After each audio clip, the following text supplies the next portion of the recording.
I have the worst case of the giggles today. Hi, and welcome back to my channel. For those of you who don't know me, my name is Chippy, or definitely not Chippy if you follow me on TikTok. Today we're going to be talking about a topic you may have heard mentioned in the news or by a family member or by a teacher even. It's called comprehensive sex education. Now, most people don't know what the actual definition of comprehensive sex education is, so that's what we're covering here today.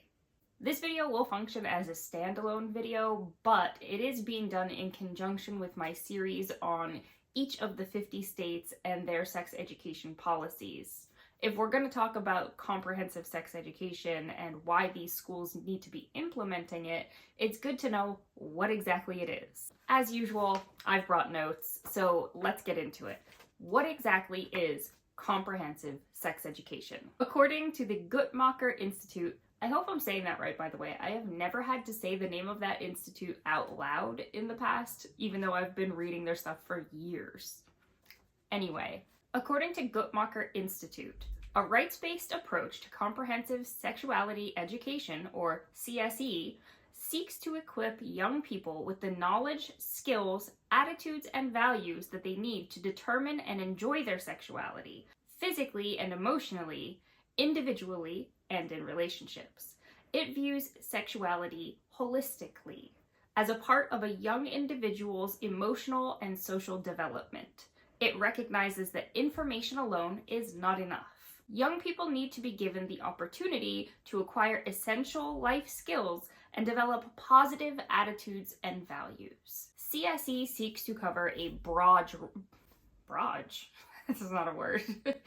CSE seeks to cover a broad range of topics. These include the physical, biological, emotional, social skills surrounding sexuality. CSE also accepts that all people are in fact sexual beings. I know a lot of people struggle to think like that, especially when it comes to younger individuals or mothers or grandparents, but I mean, we all do it. I actually had a biology professor when I was younger that told me the purpose of life is to do it again, and he meant exactly what you think he meant. One of the most important factors about CSE is that it covers way more than just pregnancy prevention, and disease prevention. Going back to my notes, in layman's terms, CSE is a way to teach young people about their bodies, bodily functions, how reproduction works, dispel myths, which is super important, as you know if you follow me on TikTok, how to engage in safe sex, how healthy relationships should function. This is something that I think many people struggle with, especially their teens into their early 20s. That's really a tough time to figure out how a relationship is supposed to be. It helps them form critical thinking skills surrounding choices that they make about sex, a sense of self, confidence, assertiveness, the ability to take responsibility for their actions when it comes to sexual experiences, the ability to ask questions and seek help if they need it, which is, I think we all know that's super valuable. It teaches them empathy, open-mindedness. It teaches them to have respect for others, respect for themselves. It helps them develop a non-judgmental attitude when it comes to sex and sexuality.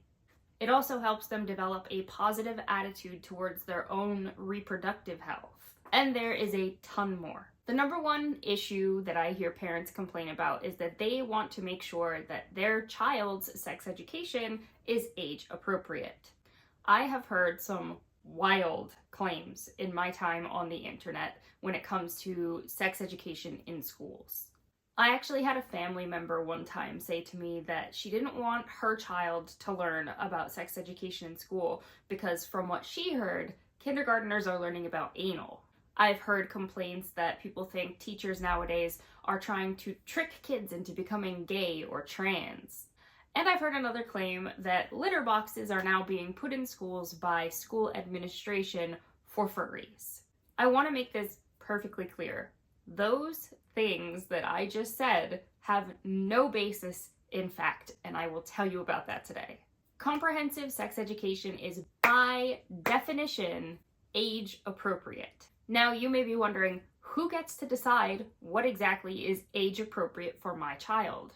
If a school is using the National Sex Education Standards, I will tell you exactly who gets to make that decision. The NSES standards are decided by a panel of doctors, social workers, and consultants from the sexual health corridor in America, which are leaders of organizations like community health clinics, professors of advanced health from universities. It's not some sleazy guy in the back room of a strip club saying, I think we should teach kindergartners about anal. That's not happening. These people are professionals who have devoted their entire lives to sex education. Trust me when I say they know much, much more about what is age appropriate than most of us do. In a perfect world, schools would always follow the advice of professionals. Guttmacher Institute, which studies comprehensive sex education as well as a slew of other sexual health topics, has come up with what they consider to be the 7 essential components of comprehensive sex education.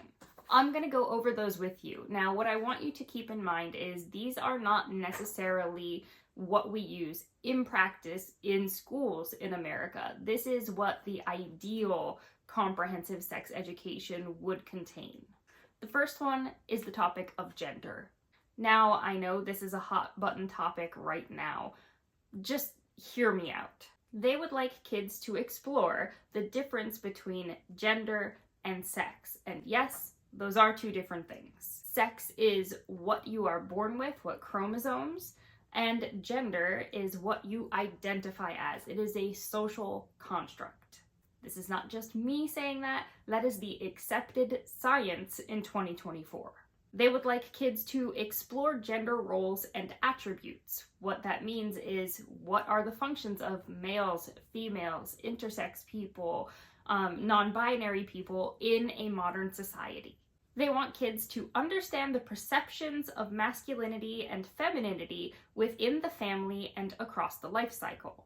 They would like kids to also know society's changing norms and values regarding gender. They also want to talk about the manifestations and consequences of gender bias, and the inequalities and stereotypes, including self-stigmatization. Tough word.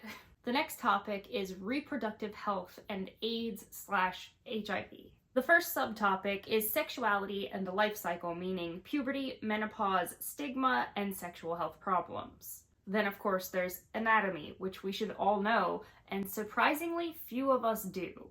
Then there's the reproductive process, which is essential if you are going to have a family.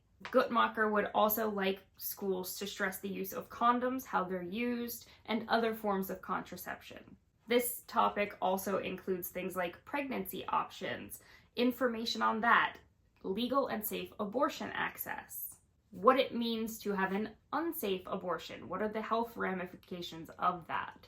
This is also the topic that would include things like understanding HIV, the treatments for that, how to seek help for it, how to prevent it, etc.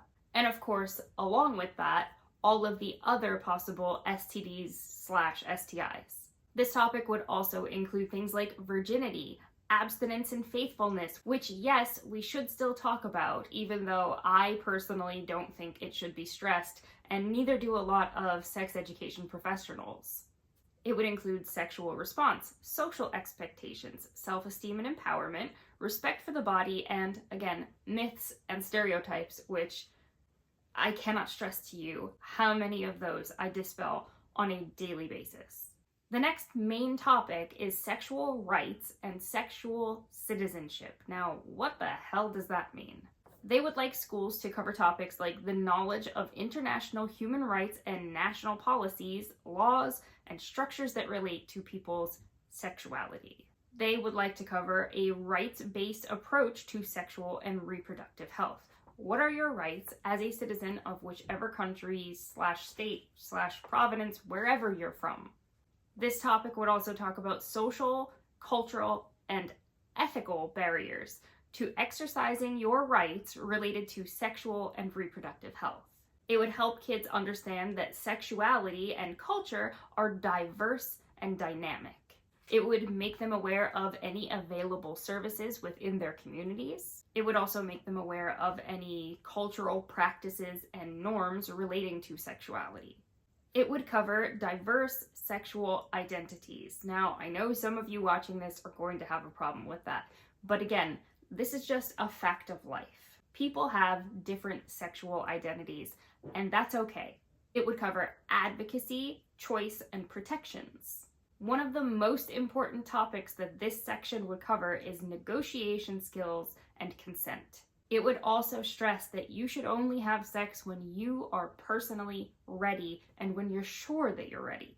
And it would also cover that you have the right to express your sexuality however you want, within reason, within the law.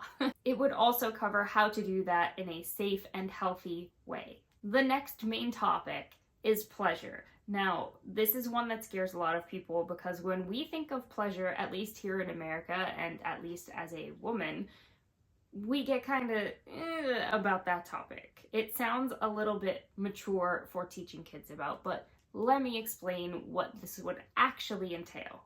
It would encourage kids to have a positive approach about their sexuality. No more shame and hiding it and feeling guilt about having your own pleasurable time by yourself or thinking about sex or any of that.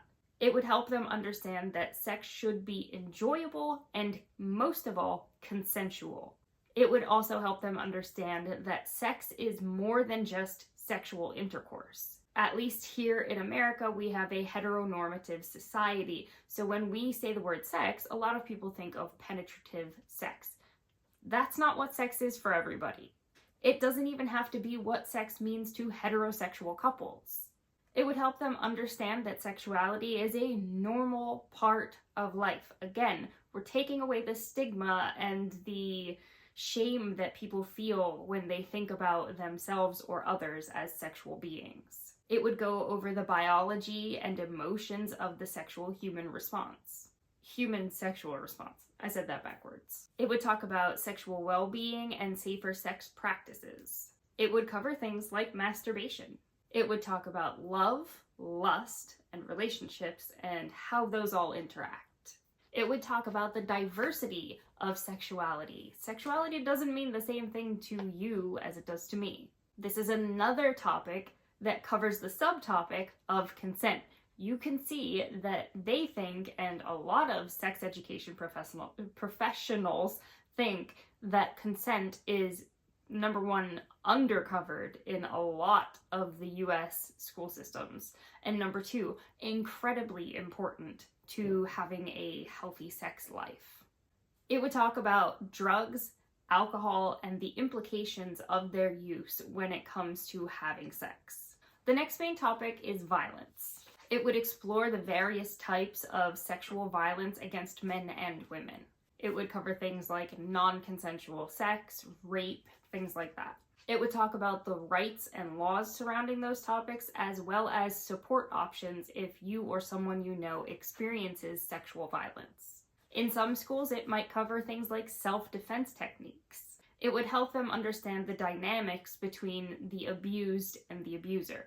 And it would work toward preventing the victim from becoming the perpetrator, which we do see a lot when it comes to sexual violence. The next main topic is diversity.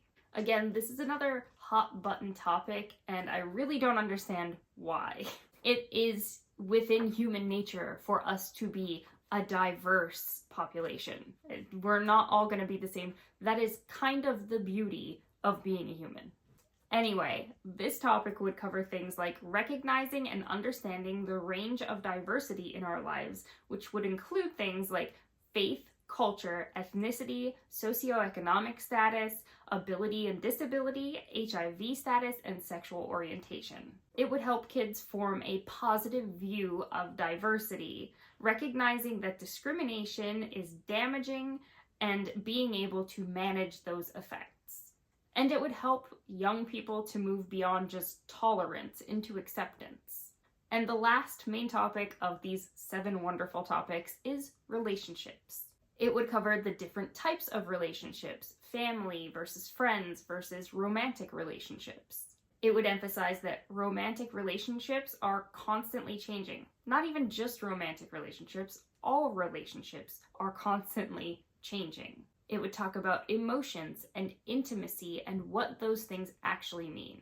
It would talk about your rights and responsibilities within a relationship.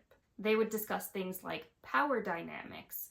For instance, if you're a boss and you're trying to sleep with your young coworker, that's probably going to be an issue because there is an imbalance of power in that relationship. It's going to help them recognize healthy and unhealthy or coercive relationships, like I just said. It would help them build community, communication, trust, and honesty. It would talk about peer pressure and societal norms, which a lot of these kids are struggling with. And most importantly, it would talk about the fact that love and sex are not the same thing. Circling back to age appropriateness, the NSES is broken down into age-appropriate categories. As an example, let's take a look at the NSES guidelines for reproductive anatomy. Stage 1, which is ages 5 through 8. They would learn about the proper names of their body parts. This is simply laying a foundation for the future. It also helps kids talk to loved ones or doctors about any health issues they may be having, or if someone is touching them inappropriately. And that's it for stage 1 for reproductive anatomy. They are not talking about graphic things, they're not talking how to stimulate anything. It's just, hey, these are your body parts, this is their actual name, and you should tell someone if someone is making you uncomfortable by touching or groping or anything crazy to those body parts. In contrast, level 4, which is 15 to 18, teaches prenatal development, the existence of intersex people who are born with both genitalia present. It talks about hormonal influence, our ability to reproduce and when that happens, and it encourages late teens to know their own body and what it looks like for healthcare related reasons.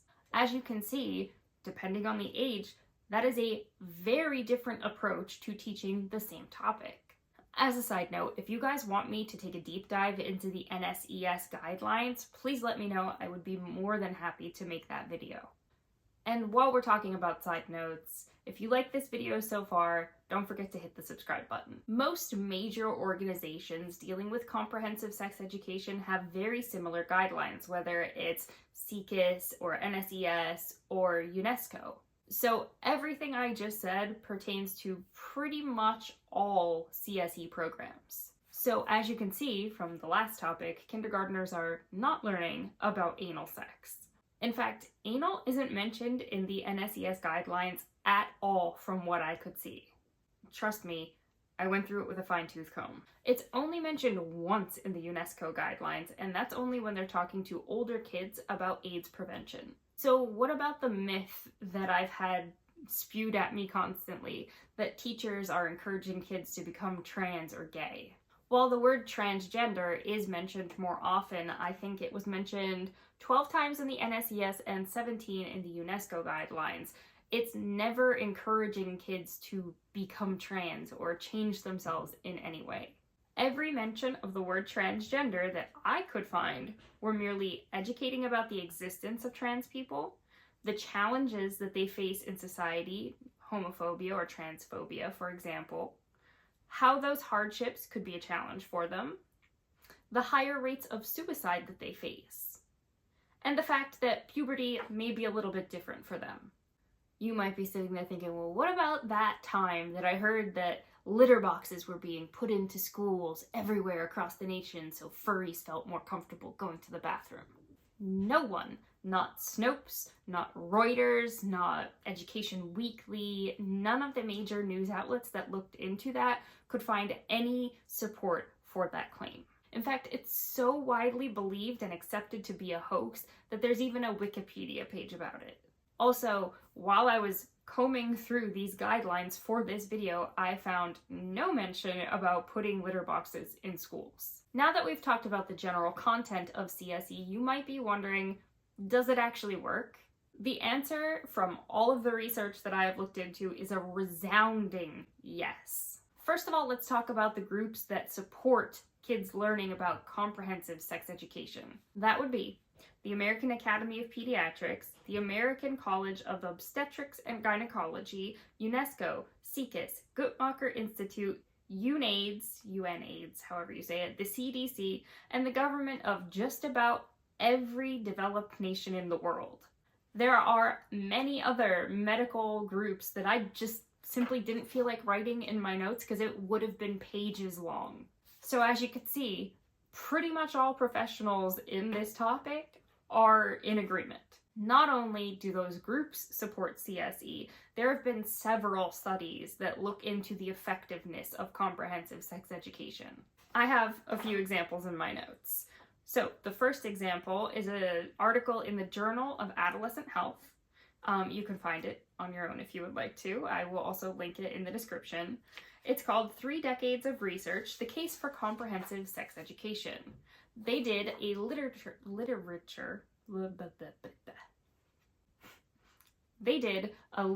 review of the outcomes of CSE worldwide. This is what they found. The review of literature of the past 3 decades provides strong support for comprehensive sex education across a range of topics and grade levels. Results provide evidence for the effectiveness of approaches that address a broad definition of sexual health and take positive, affirming, inclusive approaches to human sexuality. Findings strengthen justification for the widespread adoption of the National Sex Education Standards. Senior Program Specialist in Health Education at UNESCO, Joanna Harat, I really hope I'm saying these names right, by the way, like I've never had to say these before, so if I pronounce them wrong and by a really coincidental chance you're watching this, I apologize. UNESCO Senior Program Specialist in Health Education, Joanna Harat, said, quote, CSE empowers young people to reflect on their behaviors, their environment, and their attitudes regarding gender and rights, all critical factors for improving health outcomes and HIV infection rates. According to a UNESCO study on CSE, evidence demonstrates clearly that CSE contributes to HIV prevention as well as broader sexual and reproductive health and gender equality outcomes. They also had this to say. UNAIDS has recently cited comprehensive age-appropriate sexuality education as one of 5 key recommendations to fast-track the HIV response and end the AIDS epidemic among young women and girls across Africa. That was a quote from 2015, so this is not new information. Like I said before, the vast majority of countries, developed and non-developed for that matter, are embracing CSE for good reason, because the stats show that it works. A 2014 study from Georgetown University shows that starting sex ed in primary school helps avoid unintended pregnancies, maternal deaths, unsafe abortions, and STDs. My cat and my dog are just bound and determined to not let me film properly today. It's okay, they're cute. So now that we've covered a few of the stats, because there are many, I could literally make a whole video on stats supporting CSE, I want to talk to you guys and do a mini case study of one of the best countries in the world for sex education, the Netherlands. So first I want to talk to you about their laws, their policies surrounding sex education. By law, all primary school students in the Netherlands must receive some form of comprehensive sex education. This can start as early as 4 years old, and they are serious about their sex education.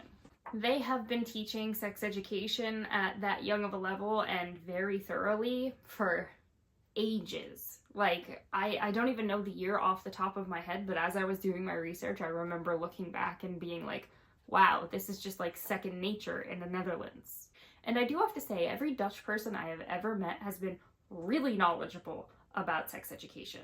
They even have a website called sense.info. It's a website that is funded by the Dutch Ministry of Health, Welfare and Sport, Rutgers University, which is the satellite campus in the Netherlands, not the one here in New Jersey. It's the same university though. GGD and SO AIDS Netherlands. It is in both Dutch and English, so if you want to check it out, you can go do so. I actually played around on it for quite some time. It's intended to be for people between the ages of 12 and 25. And the website covers things like sexuality, relationships, consent, and sexual diversity.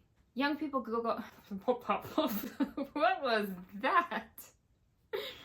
Visitors can ask questions anonymously about relationships, sexual pleasure, sexually transmitted diseases, pregnancy, conception, sexual diversity, norms and values, etc. They also have a really neat game site. Yes, a sex ed game.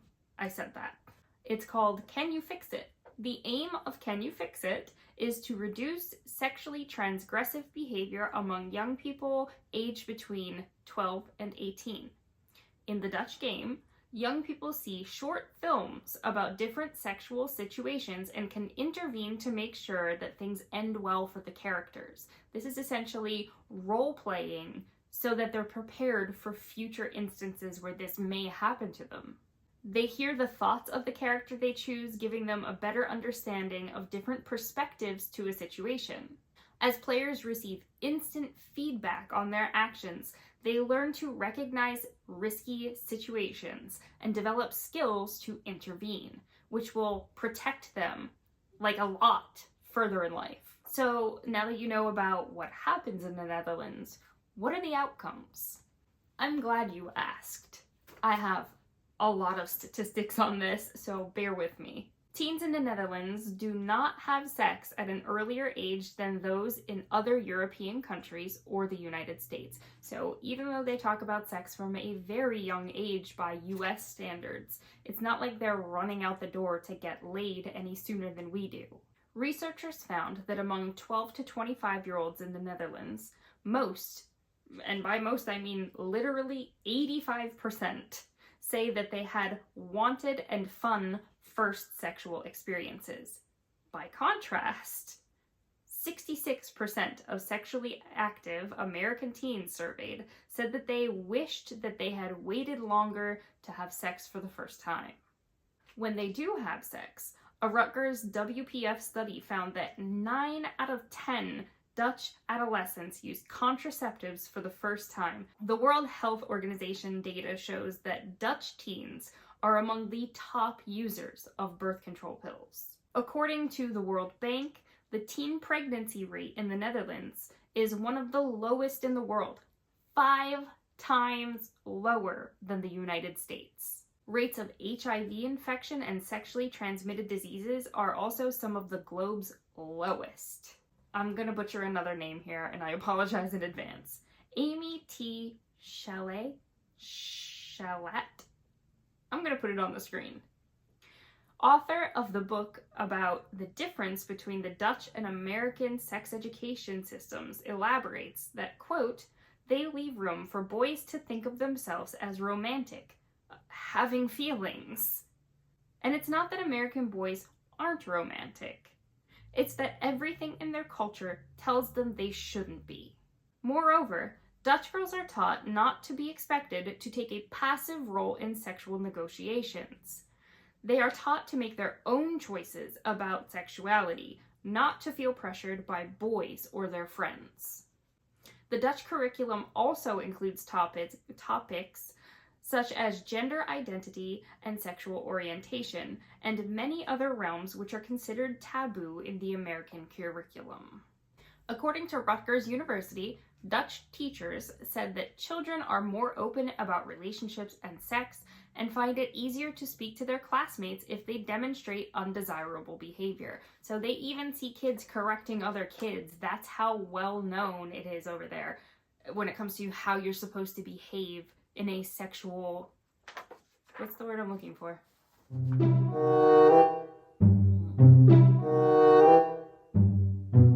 Situation.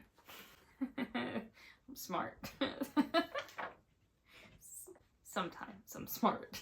So, knowing what we know about the Dutch, you would think that they're pretty happy with their CSE system over there, that they're complacent at least. You would be wrong. Despite such amazing outcomes, people in the Netherlands are constantly pushing for better comprehensive sex education. So there you have it. Now you know what comprehensive sex education is, why we think it should be implemented, what it entails, and what the outcomes are if you properly teach comprehensive sex education. There are so many benefits to teaching kids from a young age all the way through adulthood, hell, throughout our lifetimes, about sex. We know it can be a taboo topic, that's obvious, but it's so important because it is literally the foundation of life for humans on this planet. We should at the very least know how our bodies work, how to offer up consent, how to get consent, how babies are made, etc., etc., etc. It is foundational to being a human. It can also help people learn to be more accepting and open-minded and help society flourish. Now that we've covered the two foundational topics that I wanted to cover, we're going to move on to each state's policies and laws about sex education. I'm laughing for a reason. That reason is I started doing the research yesterday. I made a TikTok about it, actually, because I'm doing this in alphabetical order, and Alabama is the first state. If you know anything about Alabama, you get why I'm laughing. Anyway, that's it for today. If you've enjoyed this video and you would like to see what your state's policies are when I eventually cover it, please don't forget to subscribe and hit the notification button and all that jazz. And if you really want to be nice, you can like and comment or share this video. That would help me so much. Until next time, I'll see you later.